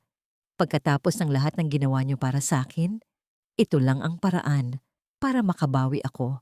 Dahan-dahang pinirmahan ni Jabari ang mga dokumento. Mga dokumentong maglalipat ng kaniyang sariling pondo patungo sa isang account na kontrolado ni Flor at Mateo sa ilalim ng pangalan ng isang foundation. Ang bawat hagod ng tinta sa papel ay tila isang tunog ng pagsasara ng rehas sa sariling kulungan ni Jabari. Pumasok si Selena sa sala. Suot ang kaniyang mapang-uyam na ngiti at agad na yumakap sa braso ni Jabari. Ano yan, honey? May bago na naman tayong pambili ng bagong alahas para sa baby natin? Higit pa sa alahas, Selena. Isang buong kaharian. Sagot ni Jabari habang itinataas ang folder na parang isang trobeyo. Ngunit sa gitna ng kanilang katuwaan, biglang tumunog ang telepono ni Doña Esmeralda. Ang kaniyang mukha ay biglang namutla habang nakikinig sa boses sa kabilang linya. Tumingin siya ng matalim kay Flor. Ang kaniyang mga daliri ay mahigpit na humawak sa telepono hanggang sa mamuti ang kaniyang mga kuko. Ano po yon, Mama? Tanong ni Jabari. Napansin ang biglang pagbabago ng aura ng matanda. Si Mang Carding, may nakita siyang hindi maganda sa records ng driver's log. Bulong ni Esmeralda. Ang kaniyang boses ay tila isang babala ng paparating na unos. Flor, bakit sinasabi rito na nagpunta ka sa isang opisina ng abogado bago ka pumunta sa syuong kanina. Ang hangin sa loob ng sala ay tila biglang naging yelo. Ang puso ni Flor ay tumibok ng napakabilis. Bawat tibok ay tila isang malakas na tambol sa kaniyang pandinig. Ang kaniyang lihim ay tila isang manipis na kristal na malapit nang mabasag sa harap ng lahat. Hanggang kailan mo kayang panindigan ang iyong mga kasinungalingan bago ka tuluyang mabulgar sa harap ng iyong mga kaaway? At ano ang iyong gagawin kapag ang taong pinagkakatiwalaan mo sa loob ng mansyon ay siya palang magiging mitsa ng iyong sariling kapahamakan? Tumingin si Jabari kay Flor. Ang kaniyang ngiti ay dahan-dahang napalitan ng isang nakakatakot na hinala. Hindi ka pumasok sa opisina ng abogado para sa amin, Flor. Pumasok ka roon para sa iyong sarili. Huwag mo kaming gawing bata. Dahil bago ka pa natutong maglakad sa putikan, kami ay lumalangoy na sa ginto. Ang tinig ni Doña Esmeralda ay tila isang matalas na bubog na dahan-dahang hinihiwa ang katahimikan ng malawak na sala. Ang bawat salita ay may dalang bigat ng kapangyarihan at pagbabanta, habang ang kaniyang mga mata ay tila isang lawin na nakahandang sumakmal sa kaniyang biktima. Nakatayo si Flor sa gitna ng silid. Ang kaniyang mga kamay ay mahigpit na nakakapit sa kaniyang manipis na bag. Nararamdaman ang bawat pintig ng kaniyang puso na tila isang tambol na nagbabadya ng kaniyang sariling kapahamakan. Tumingin si Jabari kay Flor. Ang kaniyang mukha ay unt-unting namumula sa galit. Is that true, Flor? Nagpunta ka sa abogado nang hindi ko alam? Anong balak mo? Tatraydurin mo ba kami pagkatapos ng lahat ng itinulong namin sa'yo? Isang mabilis na pag-iisip ang kailangang gawin ni Flor. Nilunok niya ang kaniyang takot at dahan-dahang tumingin sa kaniyang asawa. Ang kaniyang mga mata ay pilit niyang pinuno ng pekeng pagsisisi at katapatan. Jabari, honey, please, makinig ka muna. Ang boses ni Flor ay tila isang marupok na himig, punong-puno ng pagpapakumbaba. Nagpunta ako doon dahil gusto kong masigurado na ang investment na gagawin natin ay magiging safe mula sa anumang tax issues. Ayaw ko lang na magkaroon ka ng problema sa gobyerno dahil sa mga lumang records ni tatay. Gusto ko sanang sorpresahin ka kapag maayos na ang lahat. Napatigil si Jabari. Ang kaniyang kasakiman sa pera ay tila nakikipaglaban sa kaniyang hinala. Tax issues? Sinabi ba ng abogado na may problema? Wala naman po, Jabari. Dugtong ni Flor. Dahan-dahang lumalapit sa asawa at hinahawakan ang kaniyang braso. Isang paghaplos na tila lason sa kaniyang sariling balat. Gusto ko lang na maging perpekto ang lahat para sa pamilya natin at para sa magiging anak niyo ni Selena. Ang pagbanggit sa pangalan ni Selena at sa sanggol ay tila isang mahika na nagpatahimik sa galit ni Jabari. Ngunit si Doña Esmeralda ay nanatiling hindi kumbinsido. Ang kaniyang mga mata ay tila nagbabasa sa bawat kurba ng labi ni Flor. Nang sumapit ang malalim na gabi, nang ang buong mansyon ay nababalot na ng isang nakakatakot na katahimikan, dahan-dahang lumabas si Flor mula sa kaniyang silid. Nagtungo siya sa kusina, kung saan ang tanging liwanag ay nagmumula sa ilalim ng pinto ng silid ni Yaya Luming. Yaya, kailangan ko ng katotohanan. Bulong ni Flor pagkapasok na pagkapasok niya. Ang kaniyang boses ay punong-puno ng pait. Paano ba talaga namatay si tatay? Sabihin niyo sa akin ang lahat. Huminga ng malalim si Yaya Luming. Ang kaniyang mga mata ay basa ng luha habang inilalabas ang isang lumang dokumento mula sa kaniyang dibdib. Isang papel na may mga mantsa ng dugo at tuyong luha. Hindi siya namatay sa sakit, Flor. Ang tatay mo, namatay siya sa harap ng gate ng mansyong ito habang bumubuhos ang ulan. Ang bawat salita ni Yaya Luming ay tila isang pako na ibinabaon sa puso ni Flor. Ang kaniyang mga mata ay nanlaki. Ang kaniyang hininga ay tila naging yelo. Pinapirma siya ni Esmeralda sa isang kontrata na kumuha sa lahat ng kaniyang pag-aari sa loob lamang ng isang gabi. Noong nalaman niya ang panloloko, nagpunta siya rito para magmakaawa, para hingin ang katarungan. Pero pinalayas siya. Pinagtabuyan siyang parang aso sa kalsada. Doon siya inatake sa puso. Floor. Namatay siyang nakatingin sa mga bintana ng mansyong ito habang tumatawa ang mga ilustre sa loob dahil sa kanilang bagong kayamanan. Ang katahimikan sa loob ng maliit na silid ay tila naging isang mabigat na kumot. Naririnig ni Flor ang tunog ng lumang orasan sa hallway. Bawat tiktak ay tila isang paalala ng bawat sandaling ninakaw sa kanya at sa kaniyang ama. Ang hapdi sa kaniyang puso ay napalitan ng isang malamig at nagbabagang poot, isang poot na mas matindi pa kaysa sa anumang sipa o sampal na natanggap niya. Pinatay nila ang tatay mo, Flor, hindi man sa pamamagitan ng baril o kutsilyo, pero dahan-dahan nilang kinuha ang bawat hininga ng kaniyang buhay hanggang sa wala nang matira. Pagtatapos ni Yaya Luming, ang kaniyang boses ay tila isang sumpa mula sa nakaraan. Tumayo si Flor. Ang kaniyang mukha ay tila naging isang estatwa ng yelo.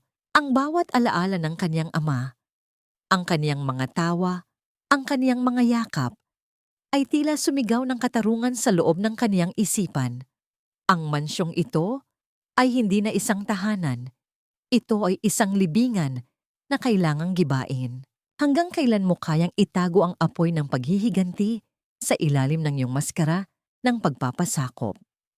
At ano ang iyong gagawin kapag nalaman mong ang bawat pagkaing isinusubo mo at ang bawat luhang ibinuhos mo ay bahagi ng isang malaking krimen na ginawa sa iyong sariling dugo? Sa gitna ng kadiliman, narinig ni Flor ang isang mahinang kaluskos sa labas ng pinto. Ang kaniyang puso ay tumibok ng napakabilis. May nakikinig ba sa kanila? Minsan, ang pinakamatamis na ngiti ay ang siyang nagdadala ng pinakamatinding lason at ang pinakamahigpit na yakap ay ang siyang dahan-dahang sumasakal sa iyong huling hininga. Sa loob ng madilim na silid ni na Habari at Flor, ang tanging liwanag ay nagmumula sa buwan na sumisilip sa pagitan ng mga kurtina. Nakatayo si Flor sa harap ng salamin, hawak ang isang itim na vest na kaniyang ipinatahi ng palihim. Ang tela nito ay malamig at madulas sa kaniyang balat, tila isang baluti na handang sumabak sa isang digmaan. Pinagmasdan niya ang kaniyang sarili. Ang babaeng nasa salamin ay wala ng bakas ng takot. Tanging isang malamig na determinasyon na tila nanggaling sa kailaliman ng isang nagyayelong dagat. Narinig niya ang mabigat na yabag ni Jabari sa hallway, kasunod ang pagbukas ng pinto na naglabas ng amoy ng alak at sigarilyo. Hindi gumalaw si Flor. Nanatili siyang nakatitig sa kanyang refleksyon, hinahanda ang kanyang mukha para sa huling pagkakataon na magpapanggap siyang isang sunod-sunurang asawa. Bakit ganyan ang suot mo? Mukha kang maglilibing. Singhal ni Jabari habang padaskol na humihiga sa kama, hindi man lang tinitingnan ng asawa. Dahan-dahang lumapit si Flor. Ang kaniyang boses ay tila isang malambot na musika na nagtatago ng isang matalim na patalim. Ito ang isusuot ko para sa anibersaryo bukas, Jabari. Gusto ko sanang maging perpekto ang lahat para sa iyo at para sa pamilya ilustre. Tumawa ng mahina si Jabari. Ang kaniyang mga mata ay dahan-dahang pumipikit dahil sa pagod. Mabuti naman at natauhan ka na. Bukas ang araw ng tagumpay ko, Flor. Pagkatapos ng party na ito, wala nang makakapigil sa akin. Umupo si Flor sa tabi ni Jabari at dahan-dahang hinaplos ang kaniyang balikat. Ang bawat dampi ng kaniyang kamay ay nagdudulot ng matinding pagkamuhi sa kaniyang kaloob-looban. Ngunit pinilit niyang huwag manginig. Ang kaniyang mga daliri ay dahan-dahang gumapang patungo sa laptop na nasa ibabaw ng side table. Gusto ko lang pong makasiguro na ang lahat ng documents para sa investment ay maayos na. Baka may kailangan ka pang i-check? Nandoon na lahat yun. Ang password ay ang pangalan ng kumpanya, Illustre Empire 2025. Bulong ni Jabari. Ang kaniyang boses ay naging paos hanggang sa tuluyan na siyang makatulog. Dahan-dahang kinuha ni Flor ang laptop. Ang tunog ng bawat titik na kaniyang pinipindot sa keyboard ay tila isang malakas na tambol sa katahimikan ng silid. Ang kaniyang mga mata ay mabilis na naglakbay sa bawat folder, bawat transaksyon, at bawat lihim na pilit itinago ni na Jabari at Selena. Ang bawat dokumentong kaniyang nakikita ay tila isang piraso ng puzzle na unting bumubuo sa larawan ng kanilang kasalanan. Isang golden moment ang dumaan sa gitna ng kadiliman.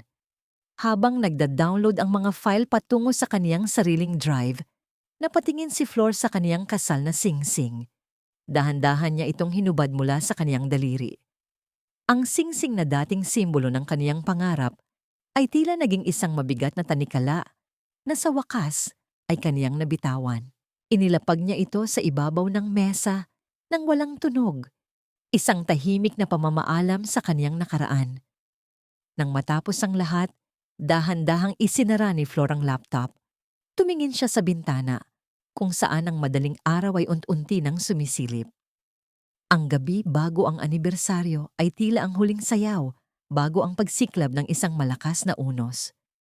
Ngunit sa gitna ng kaniyang katahimikan, biglang tumunog ang cellphone ni Jabari sa ibabaw ng mesa. Ang screen ay nagliwanag, nagpapakita ng isang tawag mula sa isang hindi kilalang numero. Dahan-dahang sinagot ni Flor ang tawag, hindi nagsasalita. Tanging ang kaniyang paghinga ang maririnig. Jabari, may problema tayo. Ang boses sa kabilang linya ay puno ng takot at taranta. May nag-leak ng mga records ng kumpanya sa Bureau of Internal Revenue. May nakakaalam sa ghost account sa Singapore. Kailangan nating burahin ang lahat ngayon din, bago magbukas ang opisina bukas.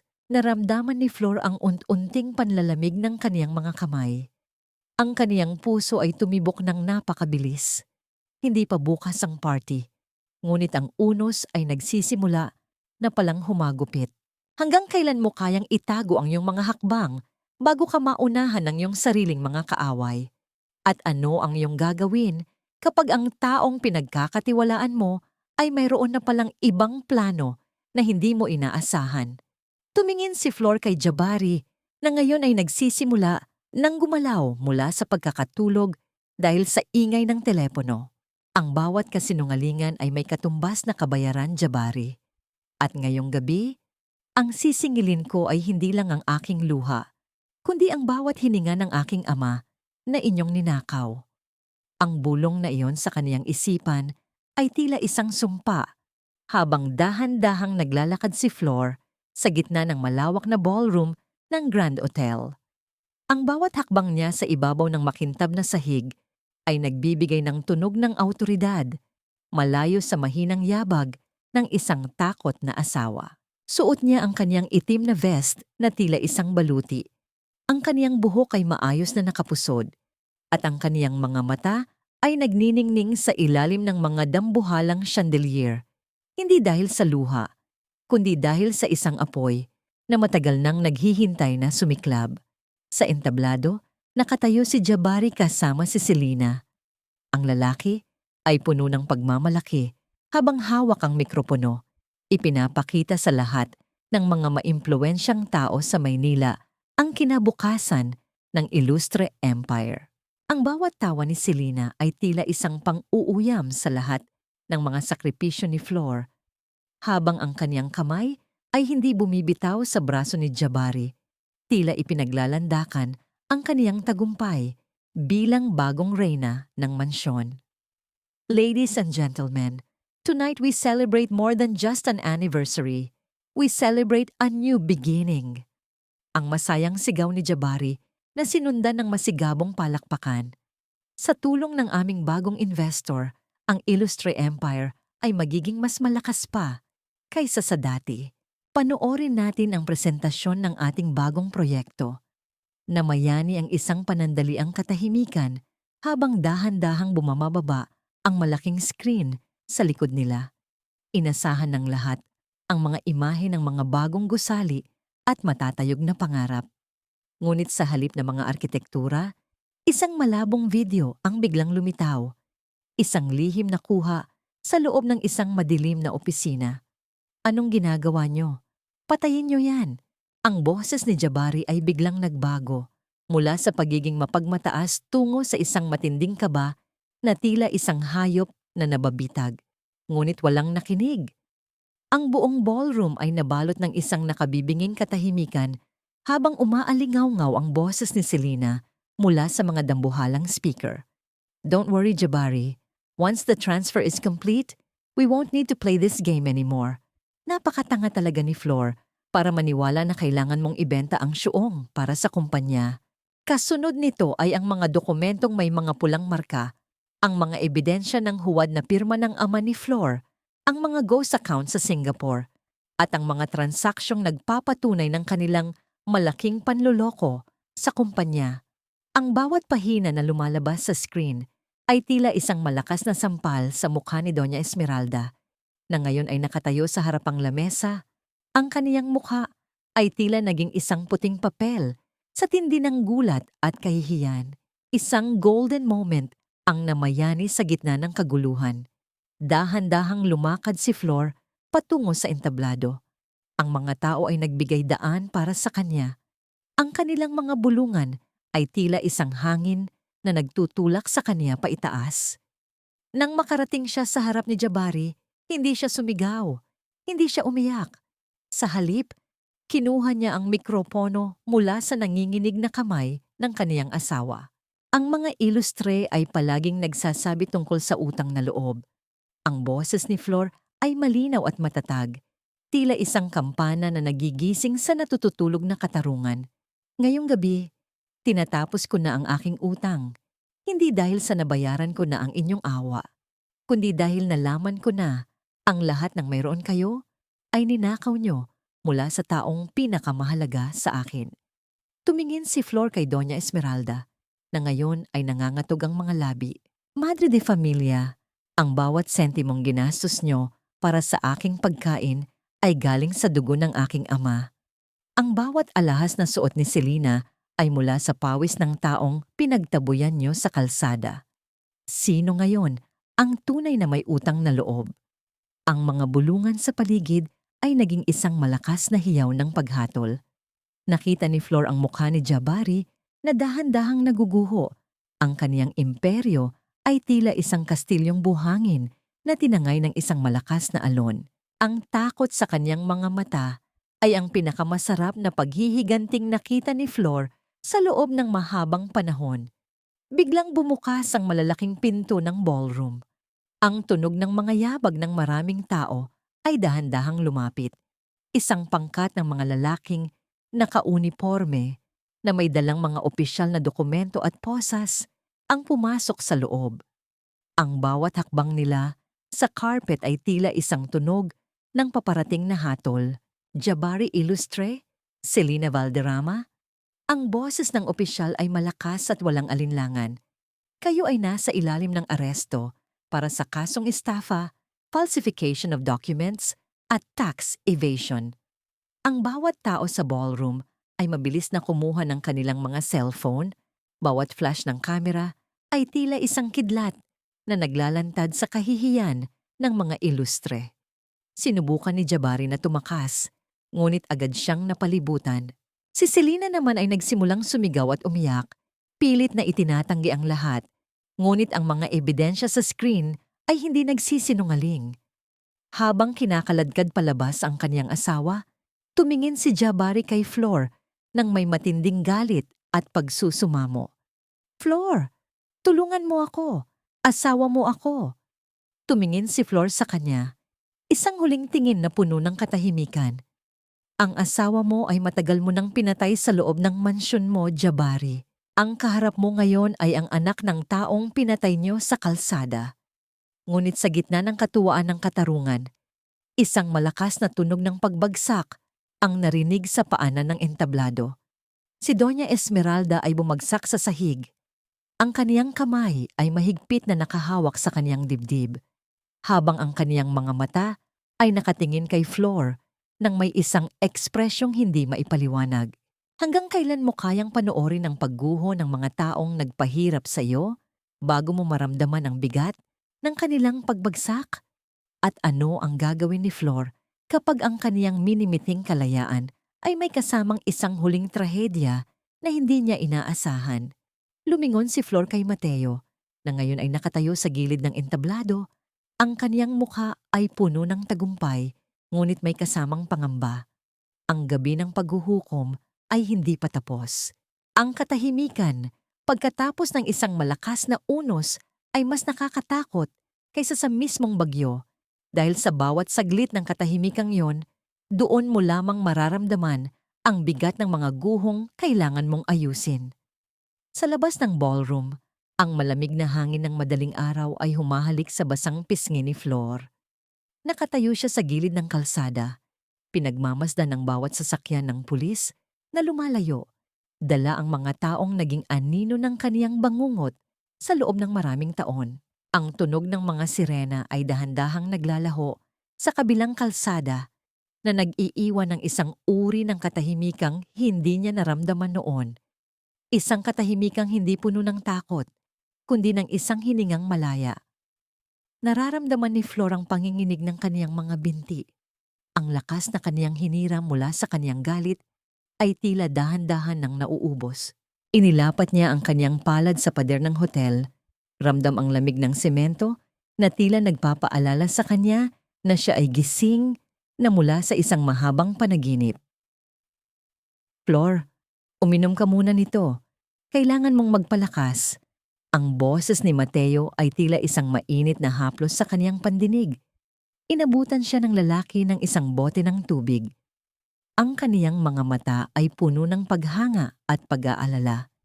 Tila hindi siya makapaniwala sa tapang na ipinakita ng babaeng nasa harap niya. Salamat, Mateo. Kung hindi dahil sa'yo, baka hanggang na ngayon ay nakaluhod pa rin ako sa harap nila. Mahinang tugon ni Flor. Ang kaniyang boses ay tila isang tuyong dahon, pagod ngunit matatag. Hindi ako ang gumawa nito, Flor. Ikaw ang humawak sa sarili mong tadhana. Ako lang ang nagsilbing saksi sa iyong pagbangon. Sagot ni Mateo, habang dahan-dahang inaayos ang buhok ni Flor na bahagyang nagulo ng hangin. Ngunit ang kanilang sandali ay naputol nang dumating ang balita mula sa ospital. Si Doña Esmeralda ay nasa kritikal na kondisyon. Ang stroke ay nagdulot ng paralysis sa kaniyang kanang bahagi. At ayon sa mga doktor, baka hindi na muling makapagsalita nang malinaw ang matanda. Ang reyna ng mansyon, na dating ang bawat salita ay tila isang batas, ay ngayon ay nakaratay at walang boses sa loob ng isang malamig na silid sa ospital. Nagtungo si Flor sa presinto kinabukasan. Gusto niyang makita ang huling hininga ng kaniyang nakaraan. Sa loob ng selda, nakita niya si Jabari. Wala na ang kaniyang mamahaling coat. Wala na ang kaniyang mapagmataas na tindig. Nakaupo siya sa isang sulok, ang kaniyang mga kamay ay nakatakip sa kaniyang mukha. Nang makita niya si Flor, mabilis siyang tumayo at lumapit sa rehas. Ang kaniyang mga mata ay puno ng pait at desperasyon. Masaya ka na ba, Flor? Dinurog mo ang pamilya ko. Ang nanay ko ay nasa ospital dahil sa iyo. Ang sigaw ni Jabari ay tila isang asong nagwawala, ngunit wala na itong talim sa pandinig ni Flor. Hindi ko dinurog ang pamilya mo, Jabari. Ang sarili niyo mismong kasakiman ang sumira sa inyo. Ako lang ang nagbukas ng bintana para makita ng mundo ang kabulukan sa loob ng mansyon niyo. Malamig na sagot ni Flor. At si Selena? Alam mong buntis siya. Paano ang anak ko? Patuloy na pagsusumamo ni Jabari. Pilit na ginagamit ang huling baraha ng kaniyang manipulasyon. Isang mapait na ngiti ang sumilay sa labi ni Flor. Inabot niya ang isang dokumento mula sa kaniyang bag. Ang anak mo? Baka gusto mong basahin ang medical report na ito, Jabari. Si Selena ay hindi kailanman nabuntis.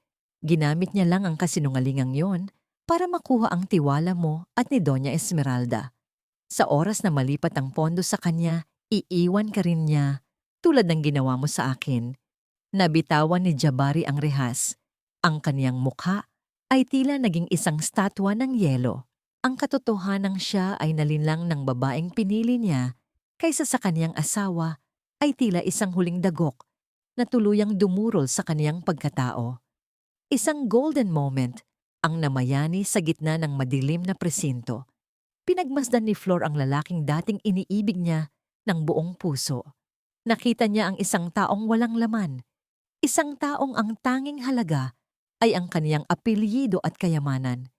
Ngunit wala na siyang nararamdamang galit, wala na siyang nararamdamang pait, tanging isang malalim na habag para sa isang kaluluwang naligaw sa sariling kasakiman. Paalam, Jabari. Ang utang na loob na sinasabi niyo ay bayad na. At ang pagmamahal na itinapon mo, hinding-hindi mo na muling mahahanap. Huling sabi ni Flor bago siya tumalikod at dahan-dahang naglakad palabas.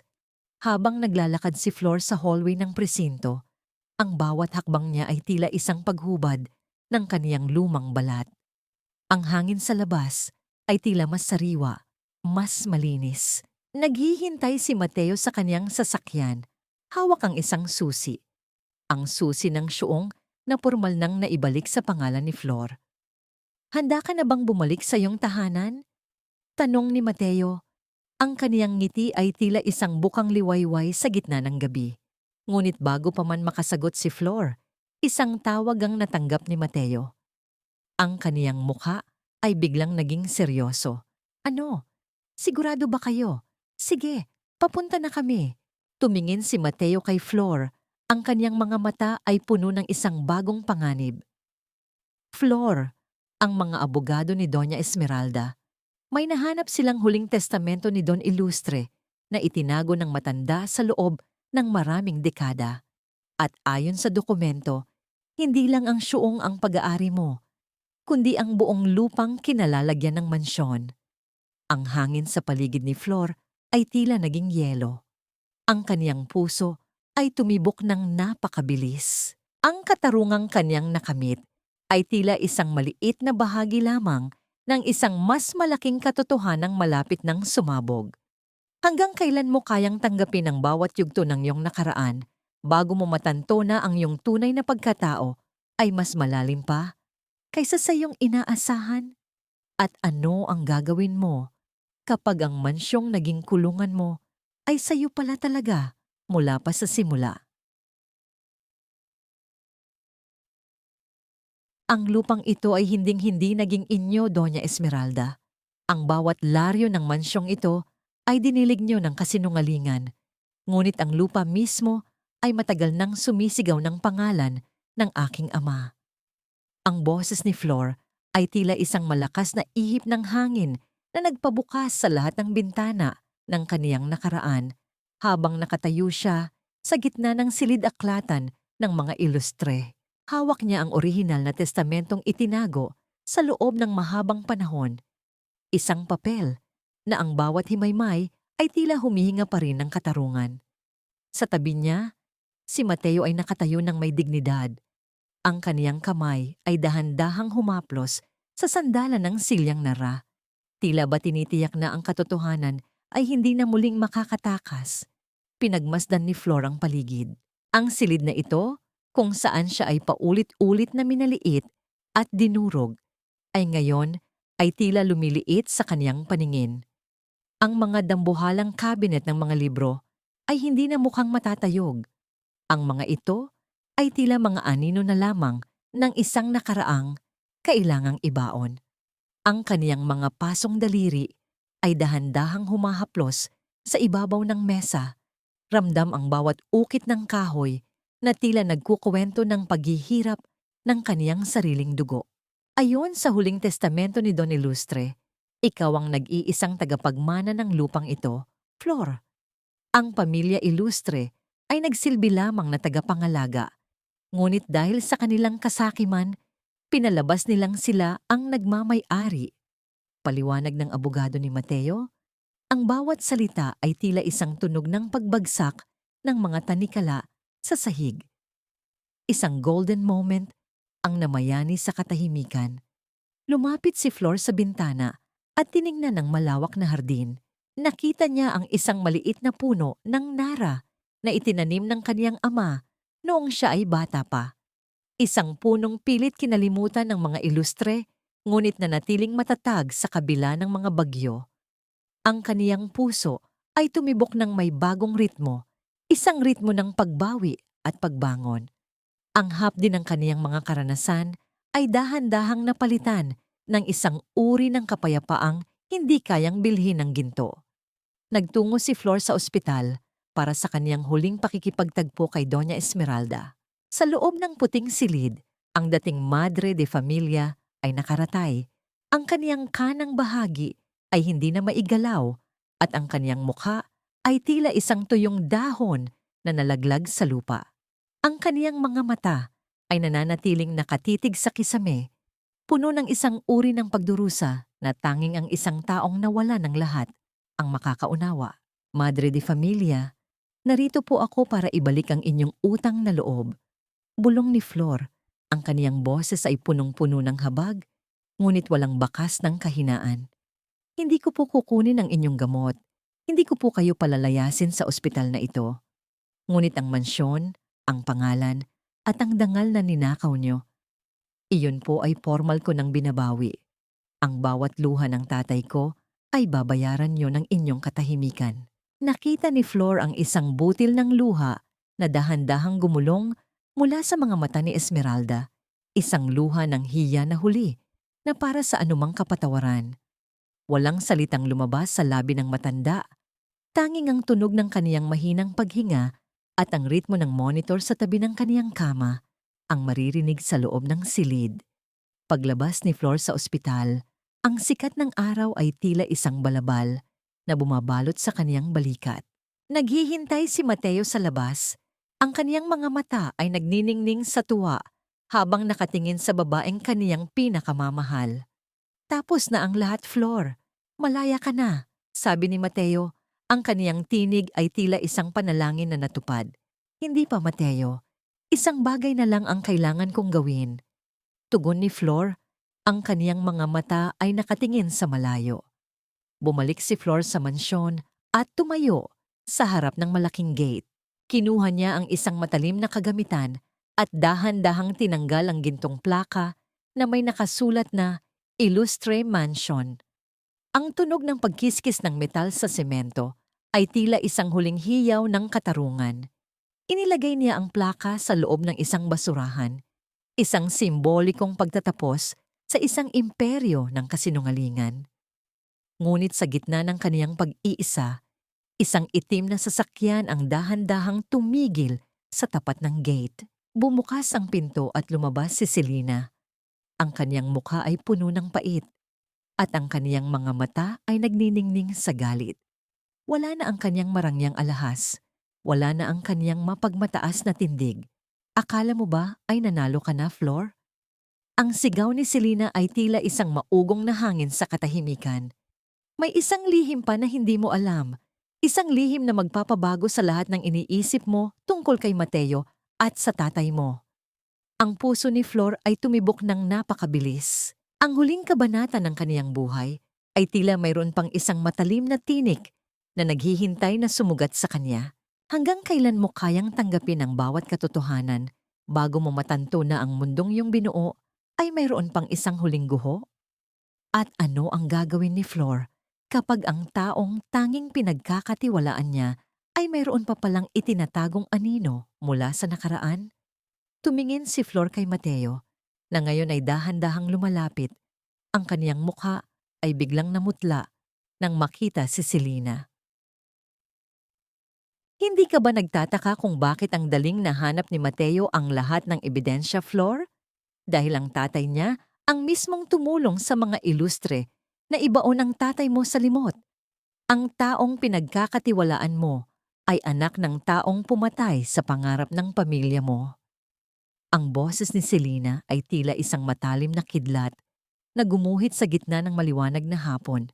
Bawat salita ay tila isang lason na dahan-dahang kumakalat sa hangin sa tapat ng mansyon. Nakatayo si Flor sa gitna ng kalsada. Ang kaniyang mga kamay ay dahan-dahang nanginig at ang hiningang kaniyang pinakaingatan ay tila biglang naging isang mabigat na usok na sumasakal sa kaniyang baga. Tumingin siya kay Mateo na ngayon ay nakayuko. Ang kaniyang mga balikat ay bumagsak sa bigat ng isang lihim na matagal na niyang itinatago sa kaniyang dibdib. Naramdaman ni Flor ang untunting paglamig ng kaniyang buong katawan. Ang bawat tibok ng kaniyang puso ay tila isang marahang pagpalo ng martilyo sa isang basag na kristal. Matapos ang lahat ng kaniyang ipinaglaban, matapos ang bawat luhang kaniyang ibinuhos para mabawi ang kaniyang dangal, muli na naman siyang nahulog sa isang hukay ng pagtataksil. Ang hapdi sa kaniyang dibdib ay tila isang punyal na dahan-dahang iniikot. Dinudurog ang huling piraso ng tiwala na kaniyang ibinigay. Totoo ba, Mateo?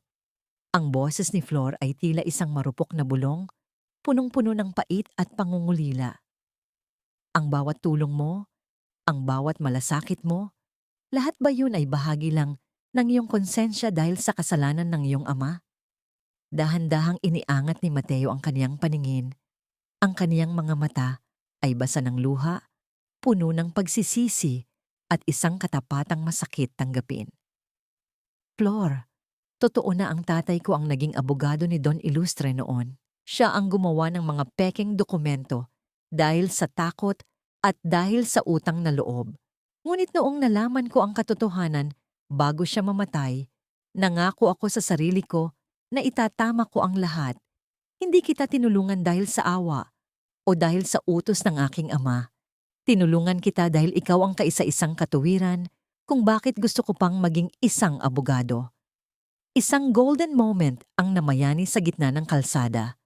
Pinagmasdan ni Flor ang mukha ni Mateo. Nakita niya ang isang lalaking dumaan din sa sarili niyang impyerno.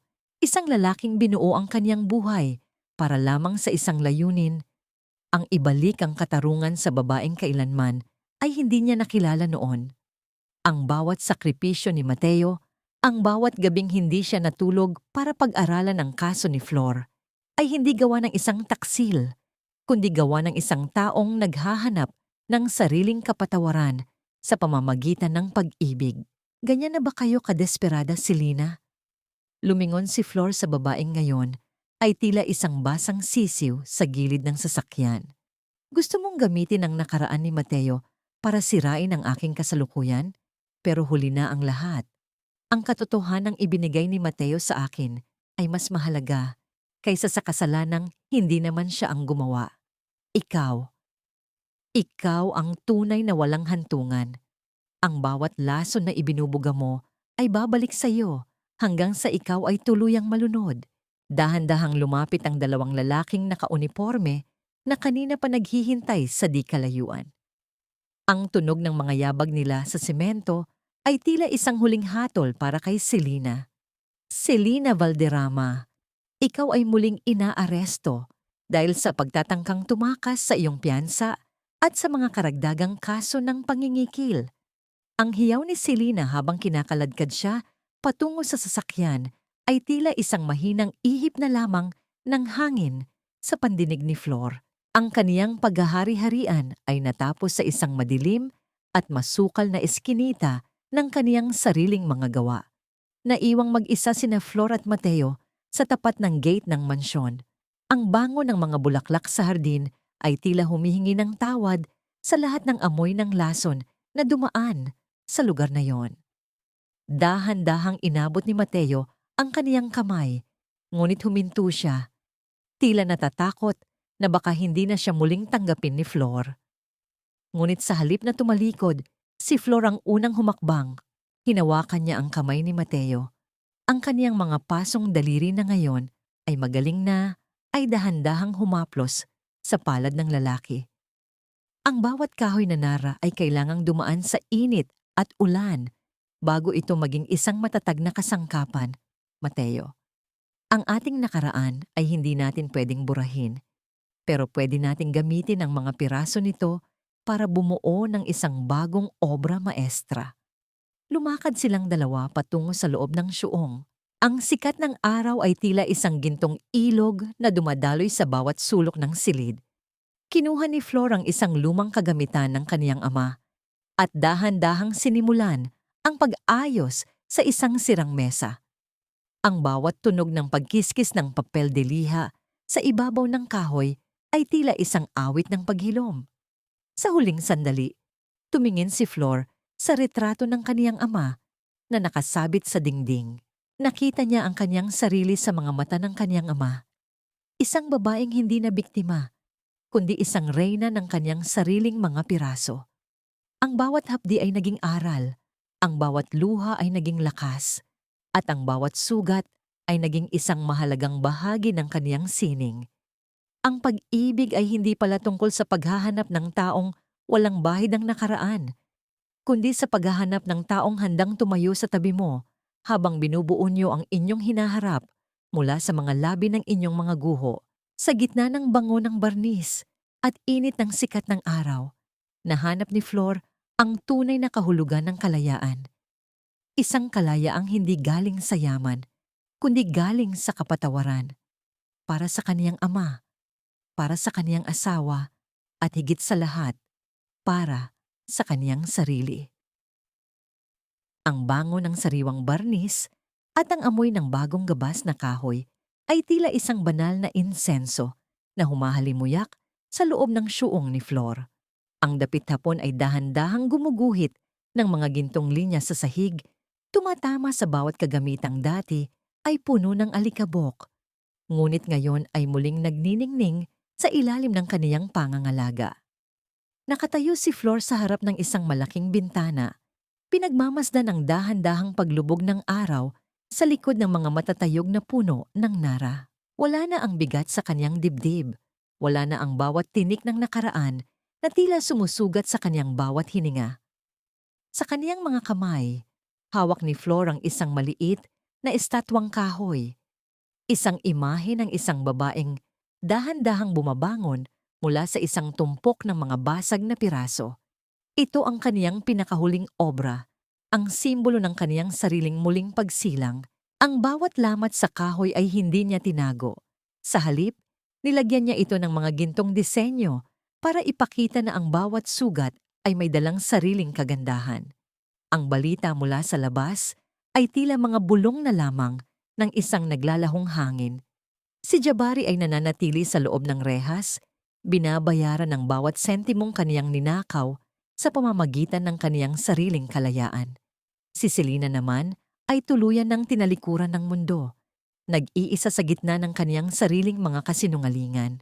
At si Doña Esmeralda, ang matanda ay nananatili sa kaniyang katahimikan sa ospital. Ang kaniyang tanging kasama ay ang mga anino ng kaniyang mga maling desisyon.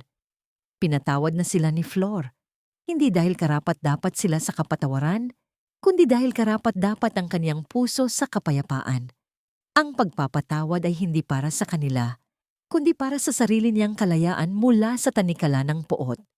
Dahan-dahang bumukas ang pinto ng syuong. Ang tunog ng mga yabag sa sahig ay tila isang pamilyar na himig na nagpapatibok ng masaya sa puso ni Flor.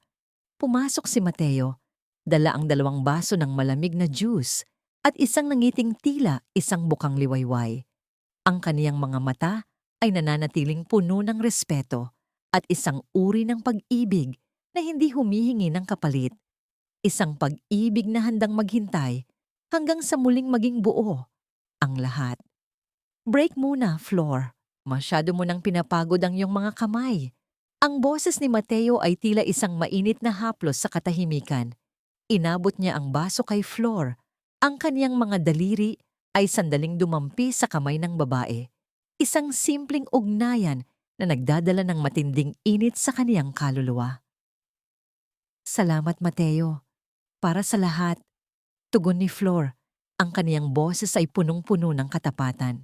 Ngayon ko lang naramdaman na ang bawat piraso ng buhay ko ay nasa tamang lugar na. Uminom si Flor mula sa baso. Ang lamig ng likido ay tila humuhugas sa huling bakas ng pagod sa kaniyang lalamunan.